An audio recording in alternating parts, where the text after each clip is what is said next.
여러분 안녕하십니까? 요즘에는 안녕이라는 단어도 쓰기가 참 어렵습니다. 변동성 장세에서 투자하기 이렇게 어려울 때가 있었나라는 생각이 드는데요. 이런 변동성을 어떻게 헤쳐나가면 좋을지 많이 궁금하실 것 같습니다. 특히나 반도체 관련돼서 이런 변동성 장세 어떻게 이겨내면 좋을지 궁금하실 것 같은데요. 그래서 준비해봤습니다. 오늘은 8월 4일 신규 상장하는 조금 독특한 ETF 준비해봤습니다. 플러스 SK하이닉스 샌디스크 채권 혼합 50 ETF 이야기 나눠볼 텐데요. 이 상품을 직접 운용하시는 우종필 매니저와 함께하겠습니다. 안녕하세요. 네, 안녕하세요. 네. 반도체 주식이 맨날 오르기만 했었죠, 상반기에는. 근데 조정폭이 꽤 깊습니다. 요즘 너무 힘드네요. 그쵸. 저도 상당히 힘듭니다. 네.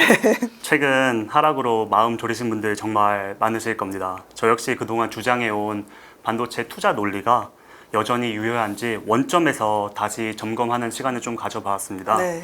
결론부터 말씀드리면 이번 조정은 펀드멘털이 무너진 것이 아니라 국내 시장의 과도한 반도체 쏠림과 레버리지 청산이 유발한 가격 조정이라고 보고 있습니다.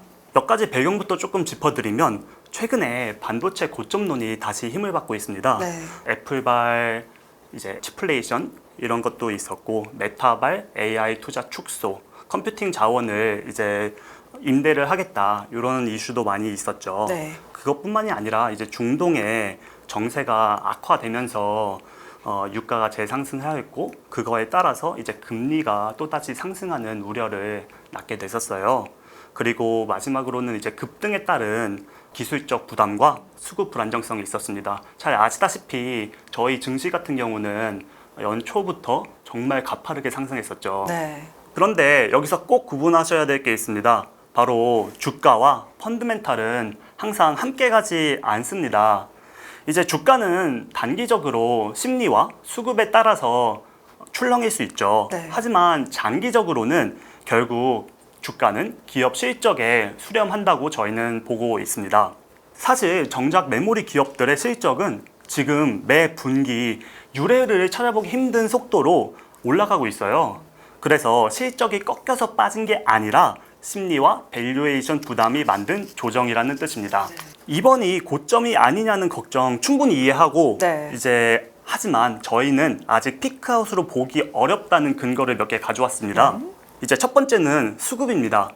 뭐 HBM, DRAM, NAND 모두 여전히 공급이 수요를 현저히 밑도는 불균형 상황이고 메모리 가격도 지금까지 꾸준히 오르고 있습니다. 네.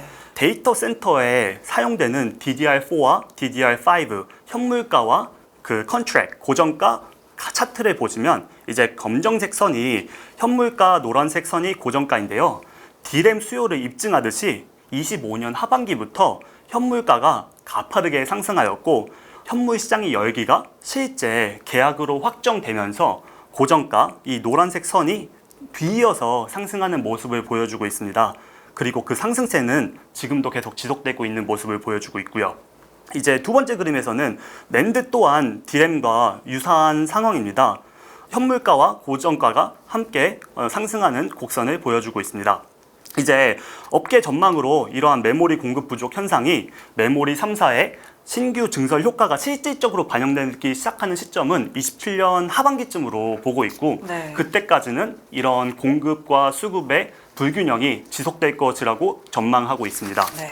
다만 이는 전망이며 향후 AI 투자 강도랑 경기 상황에 따라서 수요는 조절되겠죠. 네. 그거에 따라서 이제 쇼티지가 완화 시점이 저희가 예상하는 것과 달라질 수도 있다는 점은 조금 주의하셔야 될 것 같습니다. 네.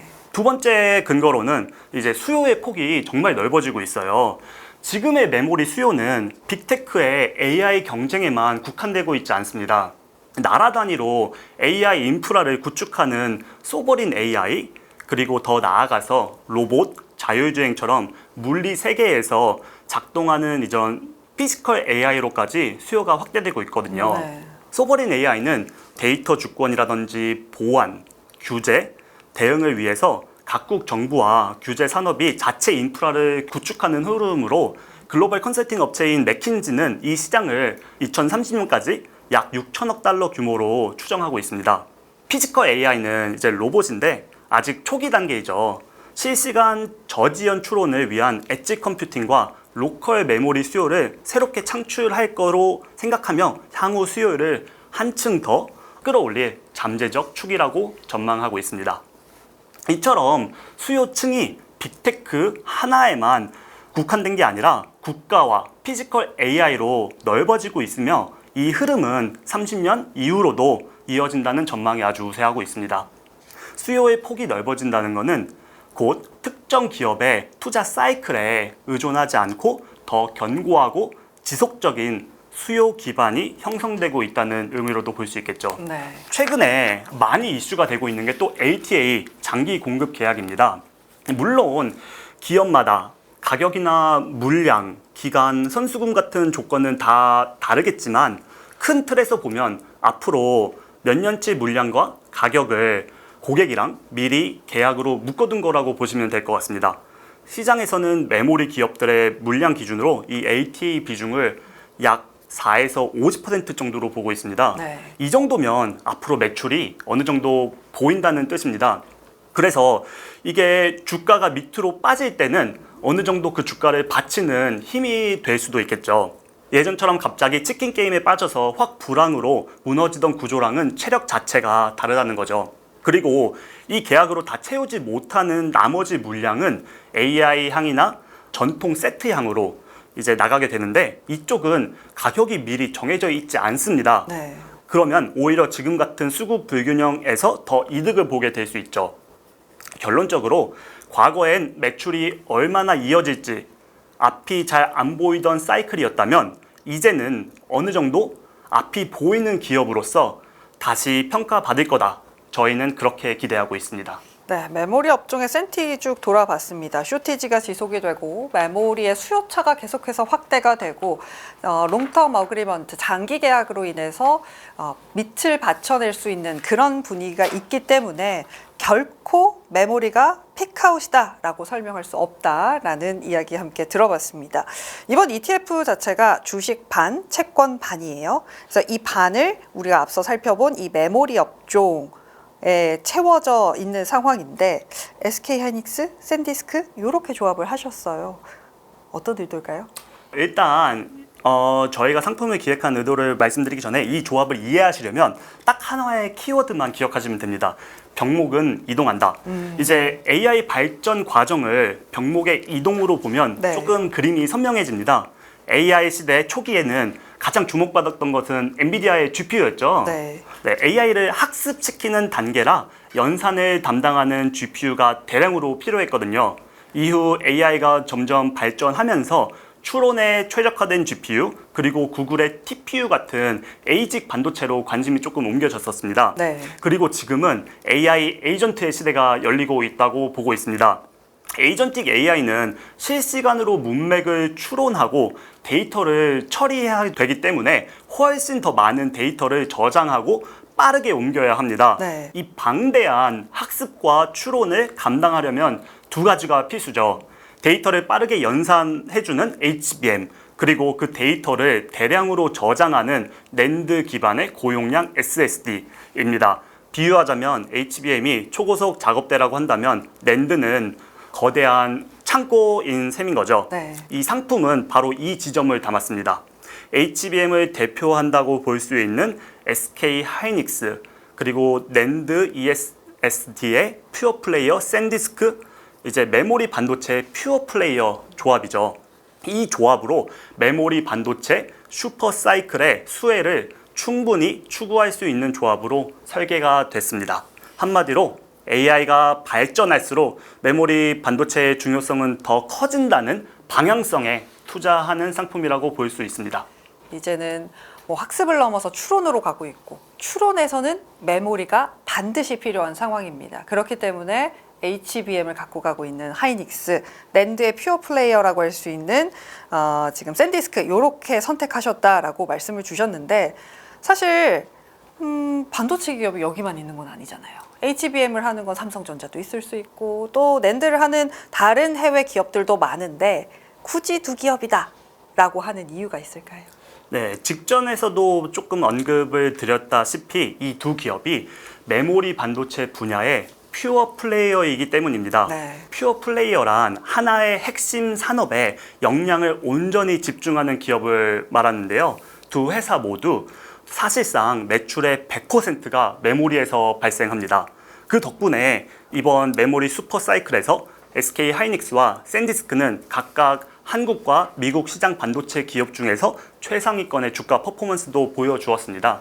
퓨어 플레이어는 다른 사업부의 부진으로 이익이 희석되지 않아요.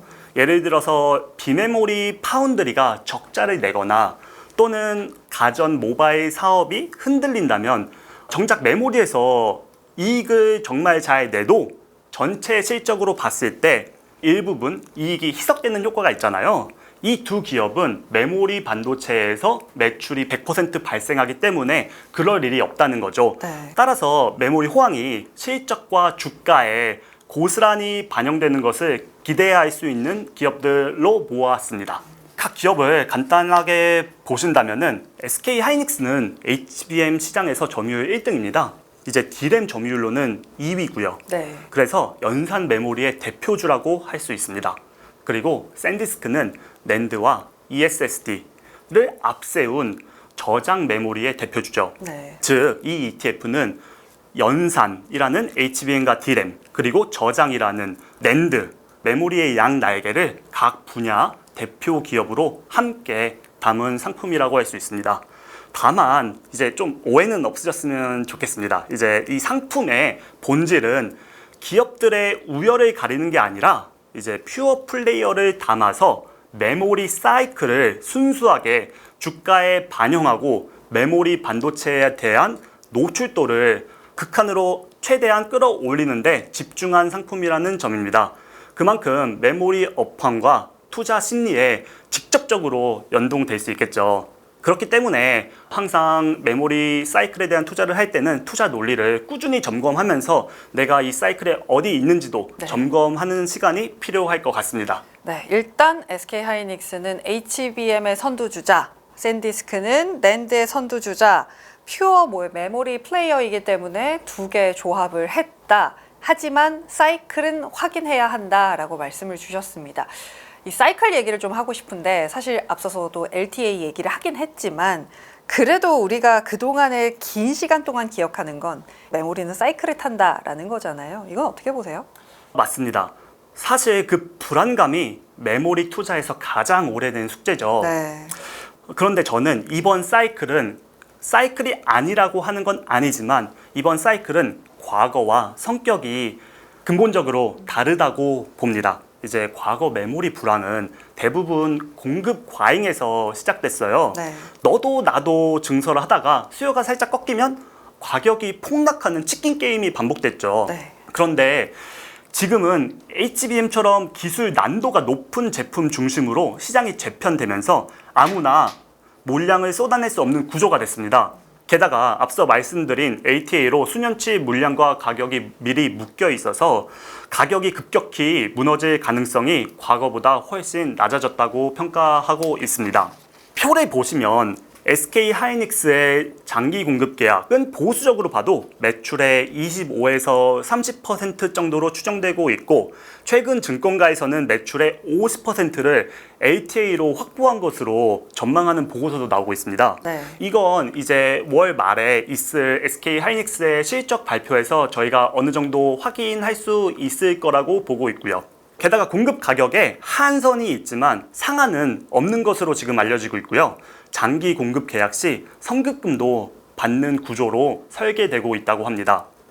샌디스크 역시 2027년 회계년도 기준 매출의 3분의 1 이상을 이제 LTA로 확보할 것으로 보이고요. 가격 구조는 일부 고정, 일부 변동되는 형태로 상하한 요소가 결합된 형태로 볼 수 있습니다. 역시 선급금을 어느 정도 받고 있다고 하고 있고요. 네. 물론 과거의 반도체 산업이 사이클 산업이라는 인식이 강했기 때문에 이 부분은 주가와 밸류에이션이 지속적인 실적으로 뒷받침되는 과정을 포함해 시장의 공감을 얻는 시간이 어느 정도는 필요하다고 볼 수 있습니다. 그러니까 메모리가 사이클이긴 한데 약간 이전과 다른 게 HBM의 수요를 잡는 게 너무 어렵고 LTA라는 장기 공급 계약을 했다. 그것을 이유로 들어주셨고요. 그래서 이제 메모리 반도체에 대해서는 PBR이 아니라 PER로 봐야 된다라는 이야기가 이 지점에서 나오는 게 아닌가 싶습니다. 일단 ETF의 절반인 주식 부분, 하이닉스와 샌디스크 살펴봤고요. 나머지 절반 부분에 대해서도 좀 이야기를 해봐야 될 것 같아요. 사실 삼성전자, SK하이닉스, 거기다 채권 이렇게 담은 ETF들은 사실 많아요. 그럼에도 불구하고 이 상품만의 좀 차별점이 있다면 어떤 걸까요? 거듭 강조드리지만 가장 중요한 점은 이 상품 같은 경우에는 메모리 사이클과 연동이 어느 상품보다 더 잘 될 수 있다라는 점이 이 상품의 가장 큰 장점인 것 같습니다. 왜냐하면 순수한 메모리 노출이 돼 있기 때문입니다. 또 다른 하나는 의외로 많은 분들이 놓치시는 세금입니다. 이제 첫 번째, 이 상품은 말씀하신 대로 주식 반, 채권 반을 투자하는 채권 혼합형 ETF입니다. 채권은 국고채 9종목에 투자하고요. 그래서 절반 정도는 채권으로 이루어져 있기 때문에 변동성이 일반 메모리 기업에 투자하는 것보다 절반 수준으로 떨어진다고 생각하시면 될 것 같고요. 그래서 반도체 투자 초보들도 어느 정도는 변동성이 완화된 상품이기 때문에 조금 더 쉽게 접근할 수 있지 않나? 라는 생각을 저희가 갖고 있습니다. 그래서 향후 메모리 반도체의 호황이 지속되고 앞으로 사이클이 지속된다면 이 상품은 그 사이클에 온전히 수혜를 받을 수 있을 거라고 저희는 기대하고 있고요. 네. 두 번째가 오늘 꼭 강조하고 싶은 부분입니다. 이 상품은 퇴직연금 계좌에 안전자산 30% 자리를 겨냥해서 설계가 되었어요. 퇴직연금은 위험자산을 최대 70%까지만 담을 수 있고 나머지 30%는 상대적으로 안전한 안전자산으로 채워야 합니다. 네. 어차피 채워야 할 그 자리에서 메모리 주식 노출을 극대화해서 퇴직연금 계좌의 전체적인 기대 수익률을 끌어올리는 게 저희 상품의 의도였다고 할 수 있습니다. 이제 여기서 핵심은 연금 계좌의 혜택은 결국 세금 절감이라는 점이죠. 이제 그런데 국내 주식형 채권 혼합 ETF는 일반 계좌에서도 매매 차익에 대한 과세가 없어요. 거의 없습니다. 그러니 굳이 소중한 퇴직 계좌의 한도를 써서 담을 유인이 크지 않다고 보고 있습니다. 오히려 퇴직 계좌에 담으면 나중에 인출할 때 3에서 5% 정도의 세율을 부담하게 돼서 경우에 따라서는 세후 수익률 입장에서는 오히려 일정 부분 손해일 수도 있다. 반면에 샌디스크 같은 해외 자산은 조금 다르죠. 네. 일반 계좌에서 해외 자산에 대한 매매 차익이 생기면 세금이 발생합니다. 바로 이 지점이죠. 세금이 발생되는 해외 자산이기 때문에 퇴직 계좌에서 담았을 때 과세 이연과 저율과세 혜택을 추구할 수 있습니다. 정리하면 이제 퇴직 계좌의 세제 혜택을 충분히 활용하면서 메모리 사이클의 수혜를 기대할 수 있다는 것, 이 상품의 차별점이라고 할 수 있습니다. 퓨어 메모리를 가져가면서 안정형 자산을 함께 합쳐서 이 세금에서의 유리한 자리, 이거를 좀 누릴 수 있는 그런 상품이다라는 말씀을 주셨습니다. 지금 상품에 대해서 이해가 좀 됐는데, 그럼 마지막으로 어떤 분들한테 이 상품을 좀 추천하실 수 있을까요? 저희가 상품을 설계할 때 이 상품을 세 부류의 투자자분들께 권해주고자 설계를 조금 해봤는데요. 네. 첫째, 거듭 말씀드리지만 메모리 반도체 퓨어 플레이어에 투자해서 메모리 업황이 좋아질 때 그 성과를 온전히 추구하고 싶은 분입니다. 다른 사업부에 희석되지 않는 순도 높은 반도체 상승을 기대하시는 분들이죠. 둘째, 퇴직 계좌에서 의무적으로 담아야 하는 안전자산 30% 자리를 적극적으로 활용하고 싶으신 분, 어차피 채워야 할 자리라면 그 안에서 주식 노출도를 최대한 늘려서 연금 계좌의 기대 수익률을 높이실 수 있습니다. 이제 마지막으로 변동성이 큰 메모리 주식에 100% 투자는 부담스럽지만 이러한 성장을 포기하고 싶지 않으신 분들을 위한 상품이라고 볼 수 있습니다. 절반이 안정적인 채권이라서 안정성을 추구하면서도 반도체 성장을 함께 할 수 있으니까요. 네. 결론적으로 이 ETF는 퇴직 계좌에서 활용도가 상당히 높은 상품이라고 생각하고 있습니다. 메모리 반도체의 성장성에 투자하면서도 변동성을 절반으로 눌러두고 싶은 분들을 위한 상품입니다. 오늘 이런 ETF도 있구나 하고 알아가시면 좋겠고, 자세한 내용은 저희 plusetf.com 상품 페이지에서 꼭 확인해 보시길 권합니다. 메모리의 성장이 너무 눈앞에 보이는데 이거를 내 연금 계좌에서 하기에는 부담스럽고 안정도 함께 하고 싶고, 이 두 가지를 다 잡은 상품이라고 합니다. 자세한 내용들 살펴보시면 좋을 것 같고요. 지금까지 플러스 SK하이닉스 샌디스크 채권 혼합 50 ETF 살펴봤습니다. 지금까지 우종필 매니저와 함께했습니다. 고맙습니다. 네, 감사합니다.